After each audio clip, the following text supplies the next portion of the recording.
Today's TrueFire Artist Spotlight is Eric Johnson. Eric has been traveling on a prolific odyssey over the course of more than 4 decades. Along the way, his creations have encompassed repertoire that cross-pollinate genres, which includes rock, blues, jazz, fusion, soul, folk, new age, classical, and even country. Today, we'd like to feature 3 free lessons from Eric's TrueFire course, Tone, Melody, and Truth.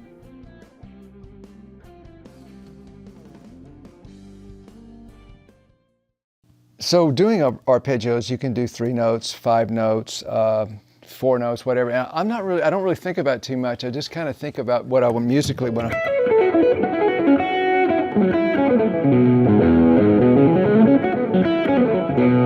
So I'm not really sure how, you know, it's just so many different ways.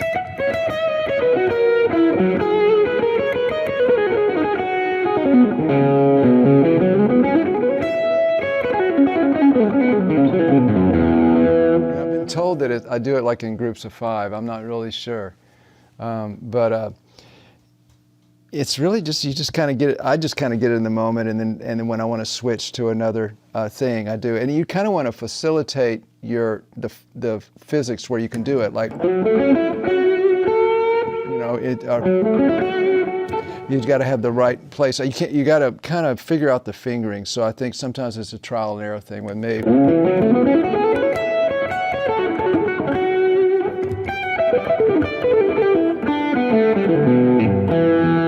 One thing I do sometimes, which I like to use open strings because sometimes those help. Like if I was to do a lick in B, I could use an open B. You might, like I could do it the other way. But sometimes you can. See, what I did right there was just with that open B. And that connects you to another phrase sometimes. And it can be on any string, you know, like an E string. And sometimes it's nice if you want to really jump up high, like a... I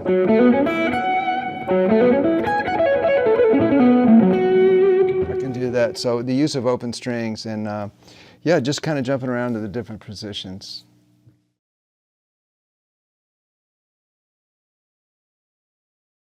So I'd like to talk about picking techniques. I kind of like to use several different ones because I've listened to a lot of different players and, oh, I like this guy, I like that guy, I like this girl, this whatever, you know, and you kind of get, well, okay, they picked everything different. So I try to create my own kind of thing. One of the first things I think that made me become aware of picking was on the Blues Breaker Eric Clapton record.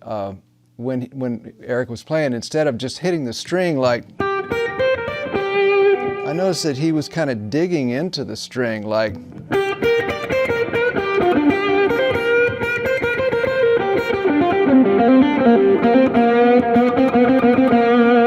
And what I noticed he was doing is he was grabbing it down deep and kind of coming up on the side. So it kind of became kind of like a bounce thing.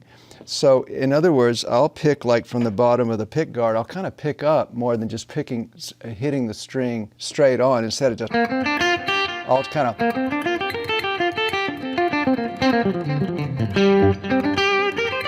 There's a lot of up and down motion on the hand. I also started noticing that steel guitarists got a really high percentage of tone out of their playing. And of course, most of them use finger picks, but their technique a lot is that bounce technique. And you'll hear, like if they use fingers, they'll like, you'll hear that, bounce thing going on. And what happens with that bounce, I think you get a little better tone. You get more of a value of tone purity instead of so much picking noise. But of course, sometimes you want that picking sound, but I kind of generally like to favor, you know, getting the pick to kind of just brush and bloom out the sound, so to speak.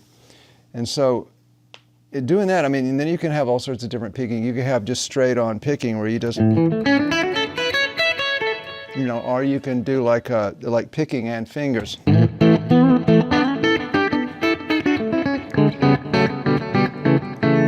you do both of them together. I use that a lot because to me it separates the guitar a little bit from just being totally a generic guitar sound, which is a beautiful thing, you know. want it a lot like that.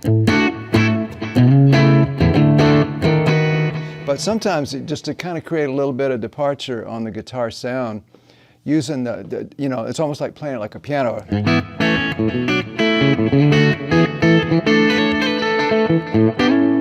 If I just use my fingers and my picking. And then sometimes, only other than that, you know, have masters like Jeff Beck, which didn't even use a pick, and you get, you know, just a different, which just gives you a little bit more chance to use the fingers. So that's pretty much most of the avenues that I like to use as far as finger picking or just using the pick.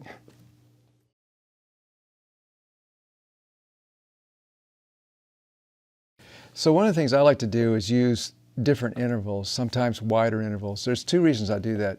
To me, it kind of gets a little bit of a departure from just a traditional guitar sound. You know, if I just like.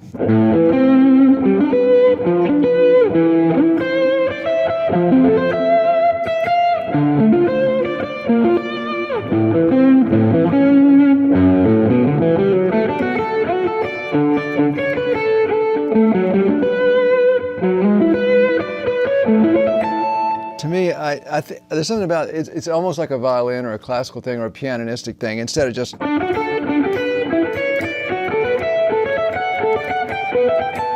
Which is like Cliffs of Dover, which it's like, I didn't do it on Cliffs of Dover, I don't know why, but yeah, so it's just a different approach that I just think sounds really kind of nice. And once again, it's just running through the same intervals if I was to play. You're just spreading it out.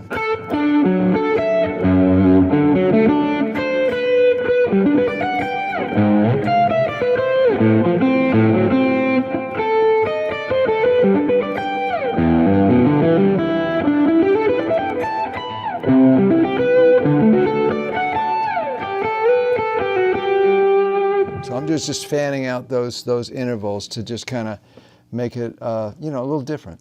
So another reason I like to use wide intervals sometimes, because the strings sound. You're going to get a totally different sound. A lot of times hitting certain notes real hard and dominant on the G third, because it's a plain string, doesn't quite sound right to me.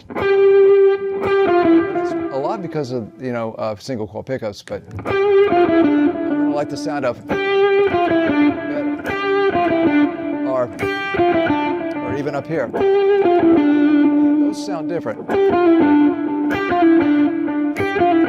they all sound different than the way that sounds. It kind of quiver. It's kind of, I can't control the solidarity as much. There's nothing wrong with the G string, obviously, but if it's a note that I've got to really, I'm gonna like it better than maybe. But if you're in a passage, you don't have a choice sometimes. But if I have a choice, sometimes I will pick the certain.